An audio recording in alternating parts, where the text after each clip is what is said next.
Dave had always been fascinated by the circus. The bright lights, the acrobats, and the colorful animals had always mesmerized him. As a child, he had begged his parents to take him to the circus every year, and as he grew older, he continued to attend the circus shows alone. One summer evening, Dave arrived at the circus tent early to get the best seat in the house. He had heard that the circus had a new act featuring a mad clown, and he was eager to see it. As the show began, Dave watched in amazement as the performers dazzled the crowd with their acts. But when the mad clown entered the stage, Dave couldn't take his eyes off him. The clown had a crazed look in his eyes, and his makeup was smeared and twisted in a menacing way. The clown's act started off innocent enough, with the usual gags and jokes, but as the show went on, the clown's behavior became more and more erratic. He started to juggle knives and fire, and Dave could sense that something was terribly wrong. As the show ended, the clown leaped off the stage and started to chase after the audience. People screamed and ran in all directions, but the clown seemed to be targeting Dave specifically. He chased after him relentlessly, laughing maniacally and brandishing his knives. Dave ran for his life, desperately trying to escape the clown's grasp. But the clown was fast, and Dave could feel him closing in. Just as the clown was about to catch him, Dave tripped and fell to the ground.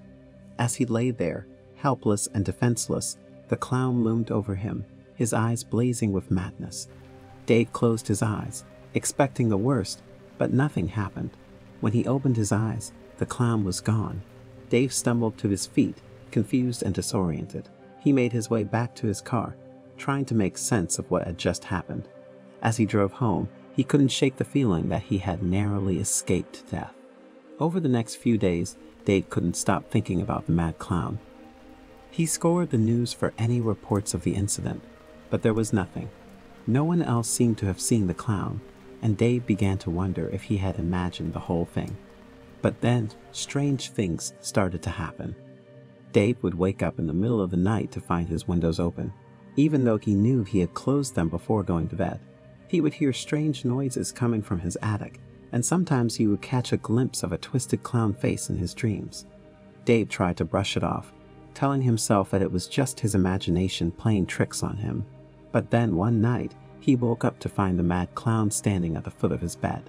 The clown lunged at him, brandishing his knives, and Dave knew that he was in mortal danger. He fought back with all his strength, but the clown was too powerful.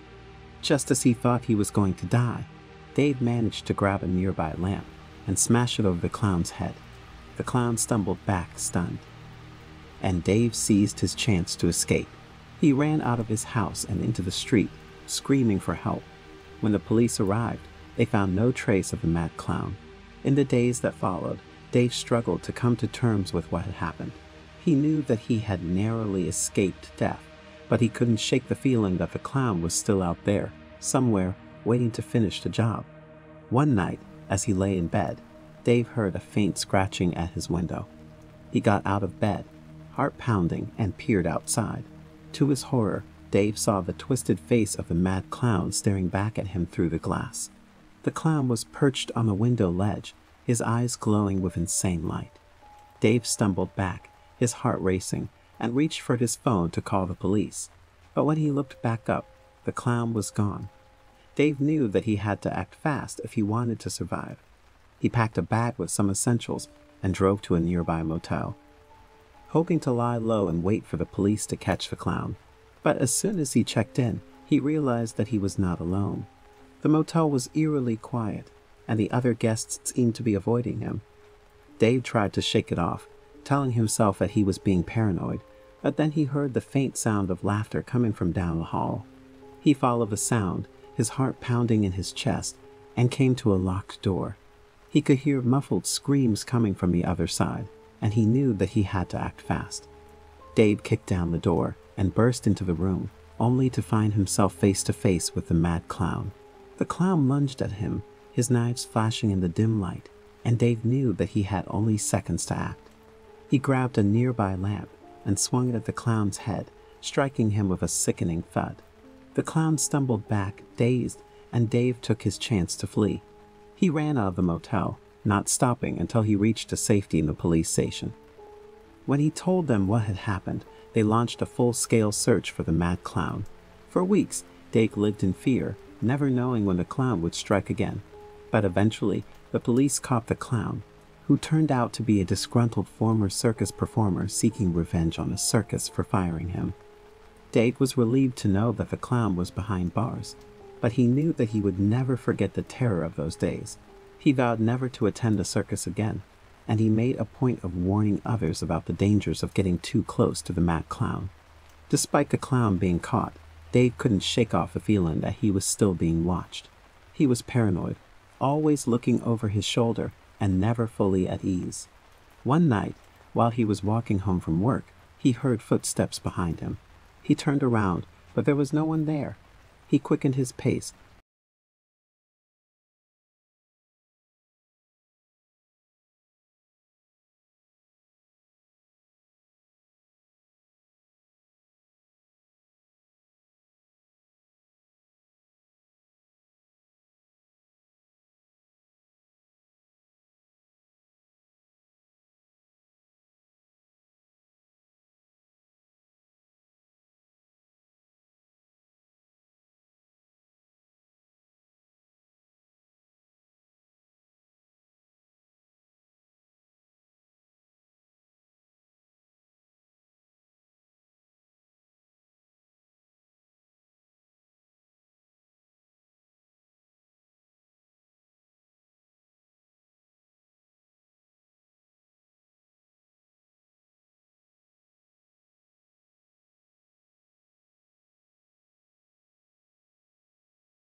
seemed to grow darker with each step I took. That's when I heard the laughter again, but this time it was different. It was twisted and maniacal, and it seemed to be coming from everywhere and nowhere all at once. I saw a tent up ahead, and the sign read Hall of Mirrors. I hesitated for a moment, but I knew I had no choice. I had to find a way out of the carnival. As I walked through the maze of mirrors, the laughter grew louder and more sinister. I could see figures moving in the reflections, but they weren't my own. They were twisted and distorted, like something out of a nightmare. And then I saw him, the ringmaster of the carnival. He was a tall man with a face like a skull. He was dressed in a top hat and tails, and his eyes glinted in the dim light. "Welcome to my carnival," he said, his voice low and menacing. "I hope you enjoy." I tried to run, but he was too fast. He grabbed me by the arm and dragged me towards the exit. "You can't leave yet," he said. "The show's not over." And that's when I saw them, the audience. They were not human, but monsters with twisted, gnarled limbs and glowing eyes. They were hungry, and they were looking at me. The ringmaster dragged me onto the stage, and the audience roared in approval. I knew what was about to happen. I was going to be their next victim. But just when I thought all hope was lost, I saw something in the corner of my eye. It was a small, shiny object, glinting in the dim light. It was a pocket knife that I had forgotten was in my pocket. I knew what I had to do. I lunged forward, slashing at the ringmaster with the pocket knife. He howled in pain and stumbled back, and I took the opportunity to run. I burst out of the tent and into the night, not stopping until I had put several blocks between myself and that terrible place. The memory of that night still haunts me, and I can never forget the terror I felt at the hands of that carnival. But it taught me an important lesson. You can never be too careful, and you can never know what kind of horrors may be lurking in the shadows. The carnival had been a trap, a twisted game played by a madman. I was lucky to escape with my life, but others might not be so fortunate.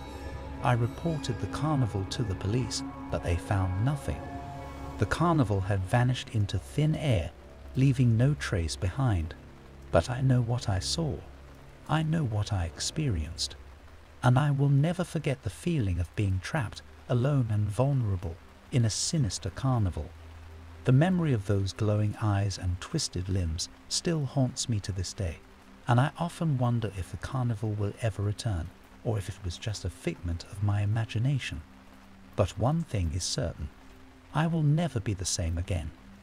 The experience has left its mark on me, and I will never forget that night. Miley had always been fascinated by the circus. The bright lights, the daring feats, and the exotic animals all seemed so magical to her. So when she got the chance to work at one of the biggest circuses in the country, she jumped at the opportunity. At first, everything seemed perfect. Miley was given a job as a trapeze artist, and she quickly made friends with the other performers. They would spend their days rehearsing and their nights exploring the different towns they traveled to. But then strange things started to happen. It started with small things like props disappearing or animals acting strangely. But soon, more serious incidents occurred. One night, Miley was getting ready for her performance when she heard a strange noise coming from the animal tent. She went to investigate and found one of the lions pacing back and forth, its eyes fixed on her. Miley had never been scared of animals before, but there was something about the way the lion was looking at her that made her skin crawl. Later that same night, Miley heard another strange noise coming from the big top. When she went to investigate, she found one of the acrobats lying on the ground, unconscious. The other performers were gathered around him, looking worried. Miley tried to ask them what had happened, but they were all too scared to speak. It was then that she started to realize that something was seriously wrong at the circus. But before she could figure out what was going on, things took a dark turn. One night, after a particularly grueling performance, Miley went back to her trailer to find a note waiting for her. It was written in a shaky hand, and it read, "Get out of here. You're in danger." Miley tried to shrug it off, but the note had left her feeling uneasy. She tried to sleep, but she couldn't shake the feeling that something was watching her. And then she heard it. A faint scratching sound came from outside her trailer. Miley hesitated for a moment, then slowly got out of bed and walked over to the window. She peeked out and saw something that made her blood run cold, a pair of glowing eyes staring back at her from the darkness. Miley quickly shut the window and locked it, but she knew that whoever, or whatever, was outside was still out there. She tried to call for help, but her phone was dead. She was alone, with no way to defend herself. As the scratching grew louder, Miley realized she had to do something. She opened the door of her trailer and stepped outside, armed only with a flashlight. She scanned the darkness, looking for any sign of movement. And then she saw it, a figure lurking in the shadows. It was tall and thin, with long, gnarled fingers and glowing eyes. Miley couldn't move, couldn't scream. All she could do was stare in horror as the figure approached her. And then it spoke. Its voice was low and raspy, and it sent chills down Miley's spine. "You shouldn't have come here. You don't belong in this world." Miley tried to run, but it was too late. The figure had already grabbed her, and it was dragging her towards the animal tent. Miley screamed and struggled, but it was no use. The figure was too strong. As they entered the animal tent, Miley saw something that made her heart stop. The animals were all awake, and they were watching her with hungry eyes. The lion from earlier was at the front of the pack, its jaws dripping with saliva. Miley knew that she was going to die, but just as the lion was about to pounce, suddenly there was a loud bang, and the figure dropped Miley. She fell to the ground, dazed and confused, as the figure turned around to face the entrance of the animal tent. In the doorway stood the circus owner, a large and imposing man with a shotgun in his hands. The figure backed away slowly, its glowing eyes fixed on the owner, before disappearing into the shadows. Miley was shaking with fear as the owner approached her. He helped her to her feet and let her out of the animal tent, reassuring her that she was safe now. As they walked, the owner explained to Miley that there had been a curse placed on the circus many years ago by a rival performer who had been jealous of their success. The curse had caused strange and terrifying things to happen within the circus, and many performers and staff members had been injured or killed as a result. The owner had been searching for a way to break the curse for years, and he had finally found it, a powerful spell that required the blood of a pure-hearted performer. Miley was shocked as the owner revealed that he had chosen her for this task, as he had sensed her kindness and bravery from the moment she joined the circus. Despite her initial fear and confusion, Miley knew what she had to do. She agreed to help the owner break the curse, and together they performed the spell, using Miley's blood to undo the curse that had plagued the circus for so long. In the aftermath of the curse's breaking, the circus became a happier and more successful place. The performers and staff members were no longer in danger, and Miley felt a sense of pride and accomplishment knowing that she had played a key role in the circus of redemption. As for the figure that had tried to attack her, it was never seen again. Some say it was a manifestation of the curse, while others believe it was something more sinister. But Miley didn't dwell on the past. She knew that she had found a new family at the circus,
coursed through her body, and she knew that the curse was finally being banished for good.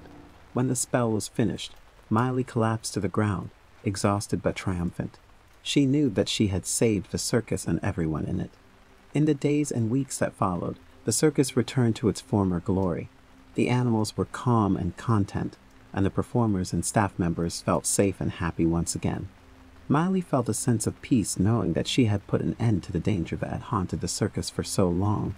She continued to perform and travel with the circus, but now she did so with a newfound sense of purpose and a deep understanding of the power of bravery, kindness, and determination. However, even though the curse was finally banished, Miley still couldn't shake the feeling that something was off.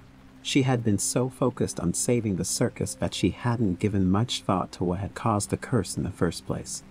As she traveled with the circus from town to town, she started to ask around and investigate. It wasn't long before she uncovered a shocking truth. The curse had not been the result of a rival performer's jealousy, as the owner had told her. In reality, the curse had been cast by a group of dark magicians who had been angry that the circus had refused to employ them. They had cursed the circus as revenge, determined to bring it down from within. Miley was shocked and appalled. She had trusted the owner and had believed his version of events. Now, she realized that she had been living in a world of half-truths and lies. She knew that she had to confront the owner and demand answers. She approached him one night when they were alone in trailer. "Tell me the truth," she demanded. "What really happened with the curse?" The owner hesitated for a moment, then sighed. "You're right, Miley," he said. "I didn't tell you everything. The curse was the result of a group of dark magicians who wanted revenge on the circus. I didn't want to worry you, so I kept it from you." Miley was angry and hurt, but she also knew that the owner had been trying to protect her. She took a deep breath and tried to calm down. "Okay," she said. "So what do we do now? How do we stop these dark magicians?" The owner thought for a moment, then said, "We have to find them and put an end to their magic. I've been doing some research, and I think I know where they might be hiding." Miley nodded, determined to help the owner once again. She knew that this would be a dangerous and difficult task, but she also knew that she had the skills and the bravery to see it through. Together, Miley and the owner set out on a journey to find the dark magicians. They traveled for weeks, following clues and asking around, until they finally arrived at an old, abandoned mansion on the outskirts of town. The mansion was dark and foreboding, and Miley could sense the dark magic emanating from it. She and the owner cautiously approached the front door, their hearts pounding with fear and anticipation. As they entered the mansion, they could feel the power of the dark magic growing stronger. They moved slowly and carefully, trying to avoid any traps or spells that might be waiting for them. Finally, they came to a large room at the end of a dark hallway. In the center of the room stood a group of dark magicians, their eyes glowing with malice and power. Miley and the owner knew that they had to act quickly. They stepped forward, ready to confront the magicians and put an end to their evil magic. The battle was long and difficult, but Miley and the owner fought with all their might. They cast spells and dodged attacks, never giving up hope. Finally, after what seemed like hours, the dark magicians were defeated. Miley and the owner stood victorious, panting and exhausted but triumphant. As they left the mansion and returned to the circus, Miley felt a sense of relief and accomplishment. She had faced her fears and overcome them, and she had helped put an end to the dark magic that had threatened the circus. From that day on, Miley continued to perform with the circus, but she did so with a newfound sense of purpose and determination. She knew that there would always be new dangers and challenges to face, but she also knew that she was strong and brave enough to overcome them. As she performed her trapeze act under the big top, she looked out at the audience with a smile on her face. She knew that they were all there to be entertained and to forget about their troubles for a little while. But Miley also knew that there was a deeper magic at work in the circus. A magic that came from the bonds of family and friendship that had been forged in the face of danger and adversity.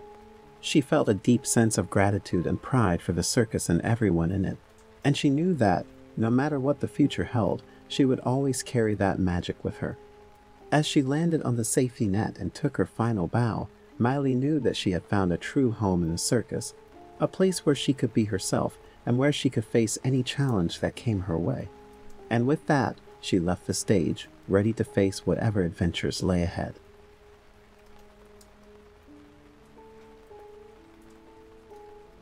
I've always loved going to the circus.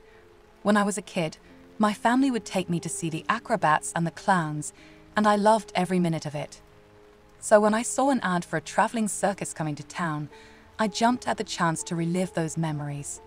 As I walked towards the big top tent, I could feel the excitement building inside me.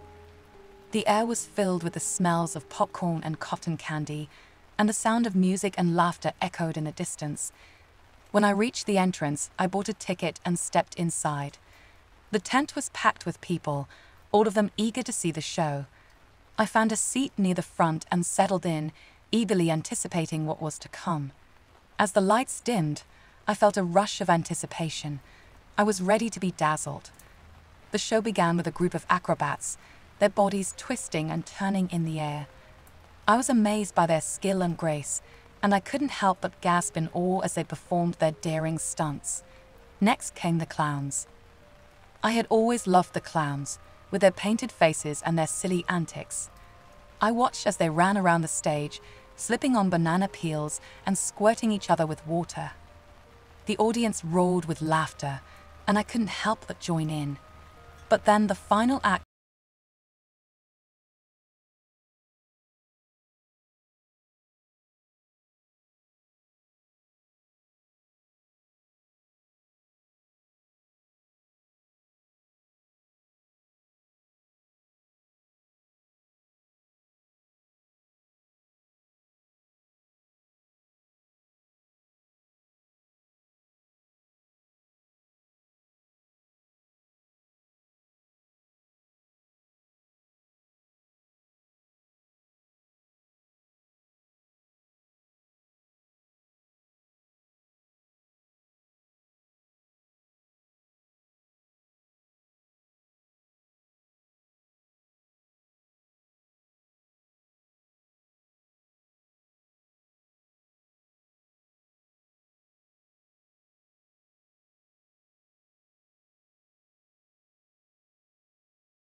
my spine.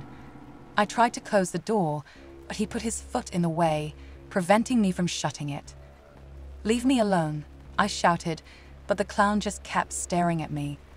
I could feel my heart pounding in my chest, and I was too scared to move. Finally, the clown spoke. "You shouldn't have come to my show," he said, his voice low and menacing. "What do you mean?" I asked, my voice shaking. "You've disturbed the balance of things," the clown said, "and now you must pay the price." With that, he reached out and touched me with his gloved hand. It felt cold and clammy, and I could feel something strange happening to my body. Suddenly, everything went dark and I lost consciousness. When I woke up, I was lying on the floor of a dark, damp room. The air was musty, and the only light came from a single bulb hanging from the ceiling. I could hear the sound of water dripping somewhere in the distance, and I realized I was in some kind of underground tunnel. As I got up, I noticed something strange. My body was changing. My skin was turning white, and my features were becoming distorted. I could feel something taking over me, something that wasn't human. And then I saw the clown. He was standing in the shadows, watching me with that same painted smile. Welcome to my world. It was just another day in my small town. The sun was shining, the birds were chirping, and life seemed to be carrying on as usual. That was until I saw the posters go up around town, announcing the arrival of the circus. The colourful banners advertised a night of thrilling entertainment, and I couldn't resist the lure of something new and exciting to break up the monotony of small-town life. As I walked towards the circus that night, I felt a sense of excitement build within me. The lights and music blared, drawing me closer to the entrance, and as I handed over my ticket and stepped inside, I couldn't help but feel a sense of wonder at the grandeur of the scene before me. The ringmaster strode out into the spotlight, his top hat perched precariously atop his head, and the crowd erupted into cheers. Clowns danced around the perimeter of the ring, juggling balls and riding around on unicycles, while acrobats spun and twirled high above our heads. As the show went on, things started to take a strange turn. The clowns' faces began to take on a sinister edge, their makeup smeared and twisted into grotesque grins. The acrobats contorted themselves into shapes that didn't seem humanly possible, and I couldn't help but feel a shiver run down my spine. The crowd seemed to be getting more and more agitated as the night went on. People started shouting and pushing each other, and I found myself feeling increasingly uneasy. I couldn't shake the feeling that something wasn't quite right. As the night wore on, things started to become even more bizarre. The ringmaster's voice grew deeper and more ominous, his words taking on a sinister tone that made my skin crawl. The performers started to move in unison, their movements becoming more and more erratic, until it seemed like they were all working together to create some sort of dark and twisted ritual. The crowd was in a frenzy by this point, people screaming at each other like animals. I tried to make my way towards the exit, but the doors were locked, and the circus staff seemed to be doing everything in their power to prevent anyone from leaving. As I tried to push my way through the throngs of frenzied circus-goers, I felt the air thicken with fear and chaos. The performers who had so recently captivated the audience with their acts now seemed to have transformed into wild beasts. Their once playful expressions were now twisted into grotesque snarls of excitement as they pounced upon the unsuspecting crowd. I could feel the warmth of blood and sweat mixing together, and the metallic scent of fear permeated the air. The once colourful scene had become a gruesome spectacle of flesh and bone, with the performers now tearing into the helpless audience members as if they were wild animals. I somehow managed to make it out of the tent, but the horror of the experience lingered with me for weeks to come. As I stumbled out into the darkened street, my heart racing and my mind reeling, I could hear the distant cries of the damned still trapped within the cursed tent.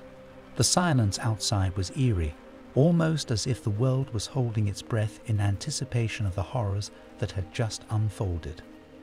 I ran as fast as I could, my heart pounding in my chest and my mind racing with fear. But even as I dashed through the winding streets around the circus, I could hear the sound of footsteps chasing me. The enraged mob had broken free from the tent and were now in pursuit. I ducked into an alleyway, hoping to shake my pursuers, but they were hot on my heels. I could hear their voices shouting out in fury, their breath coming in ragged gasps as they chased after me. Suddenly, I saw a door standing slightly ajar, and without hesitation, I darted inside. I found myself in a small room filled with circus costumes and props. I could hear my pursuers outside, pounding on the door and shouting out for me to come out. But then everything went black. The next thing I knew, I was standing in the middle of the circus ring. The audience was cheering, and the performers were all smiling at me, welcoming me into their show. I tried to run, but I couldn't move. My feet were rooted to the spot, and the more I struggled, the more impossible it seemed to break free. The clowns danced around me, their painted faces leering at me in a mocking sort of way. And then suddenly I woke up. It was all just a dream. I looked around, and I was back in my own bed, with the sun shining through the window. It had all seemed so real, and yet it had been nothing more than a nightmare. But as I lay there, trying to shake off the feeling of dread that still clung to me, I couldn't help but wonder, had it really been a dream, or had I somehow stumbled into the dark heart of the circus and escaped with my life?